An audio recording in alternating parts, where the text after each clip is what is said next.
Assalamualaikum. Hai teman-teman semua. Kali ini saya tidak membuat video tutorial cara membuat tas, dompet, atau masker. Tapi di video kali ini khusus akan menampilkan beberapa fakta di balik pembuatan video tutorial Kirei Handmade. Nomor 1. Setiap membuat video tutorial sangat penting memilih kostum yang akan dipakai. Ya, kostum yang dipilih biasanya terdiri dari pakaian daster yang dipadu-padankan dengan outer atau kardigan. Kombinasi warna tidak masalah, yang terpenting adalah nyaman dipakai, tidak membuat gatal atau iritasi pada kulit. Nomor 2. Saat pembuatan video, peralatan dan perlengkapan harus sudah siap. Terdiri dari lampu lighting, tripod, meja, dan kursi. Penyediaan lighting sangat penting adanya, karena kalau tidak ada lighting, maka video yang dihasilkan akan gelap.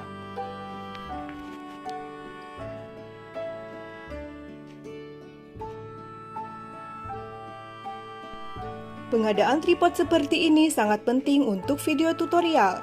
Teman-teman bisa beli di marketplace dengan kisaran harga Rp150.000 sampai dengan Rp200.000.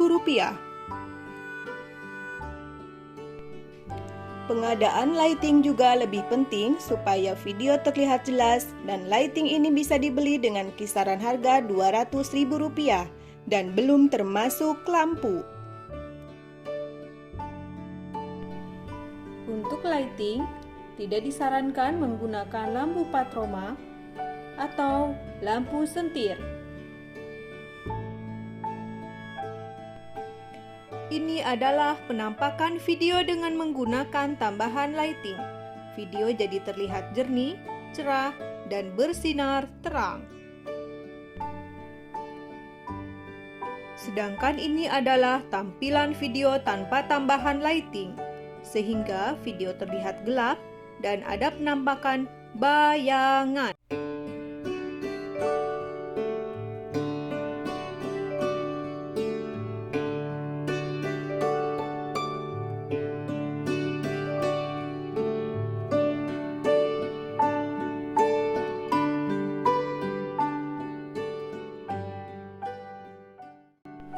Nomor 3.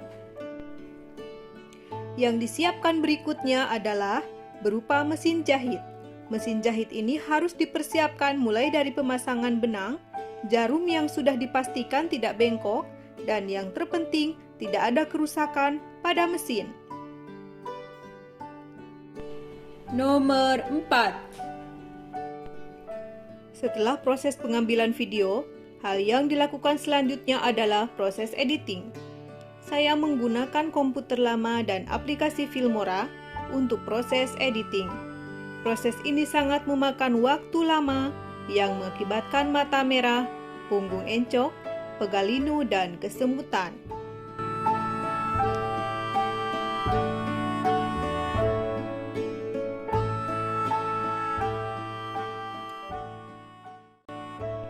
Nomor 5.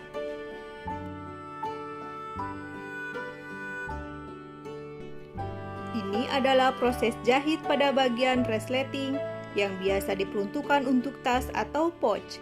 Untuk pembuatan tas atau pouch, biasanya di kedua ujung resleting dipasang stopper. Proses ini sangat mudah dan tidak membutuhkan waktu yang lama. Yang membutuhkan waktu lama adalah jika kejadian di mana kepala resleting tertinggal alias belum terpasang. Bagaimana ini semua terjadi?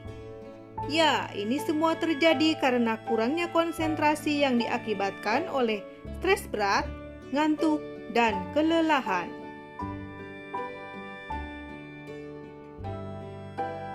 Solusinya adalah dengan cara mendedel jahitan, kemudian diikuti dengan pemasangan kepala resleting dan diakhiri dengan menutup kembali ujung resleting.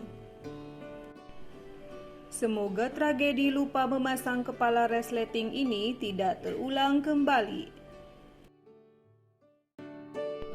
Nomor 6.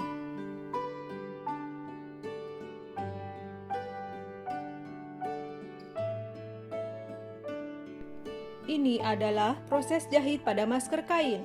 Kain yang dipakai untuk masker adalah kain katun dengan kualitas baik. Cara pembuatan masker sangat cepat dan mudah. Yang tidak mudah adalah menahan emosi ketika di akhir baru tahu bahwa benang bawah pada skoci ternyata habis. Apa yang harus dilakukan? Jawabannya adalah mengisi kembali benang yang sudah habis dan masalah selesai.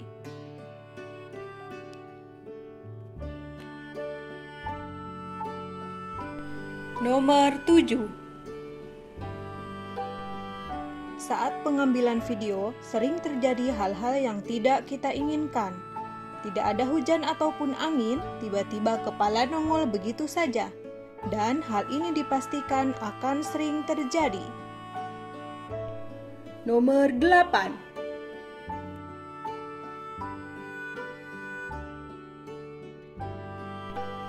Memilih kain untuk dijadikan tas atau pouch memakan waktu yang sangat lama. Bisa berjam-jam, berhari-hari, bahkan bertahun-tahun lamanya. Karena harus memastikan bahwa kain yang dipilih adalah kain yang pantas dan cocok untuk tas atau pouch. Bahkan, ketika memilih kain, seolah-olah kain yang kita timbun ini jumlahnya sangat sedikit. Akhirnya, ketika ada supplier atau teman yang menjual koleksi pribadinya, tanpa berpikir panjang, kita langsung membelinya.